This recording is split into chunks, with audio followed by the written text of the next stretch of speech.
वैसे तो आपसे जुड़ी हुई हर चीज़ हमें अपनी जान से भी ज़्यादा अजीज़ है, पर ना जाने क्यों हमें कभी कभी ये सब एक घुटन का एहसास कराती है।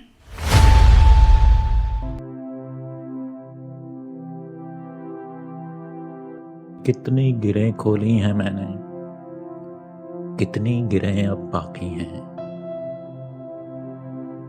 पाँव में पायल, बाहों में कंगन, गले में हंसली, कमर बंद छल्ले और बिछवे, नाक कान छिदवाए गए हैं। और जेवर जेवर कहते कहते रीत रिवाज की रस्सियों में मैं जकड़ी गई। उफ, कितनी तरह मैं पकड़ी गई। अब छिल्ले लगे हैं हाथ पांव और कितनी खराशें उभरी हैं। कितनी गिरहें खोली हैं मैंने,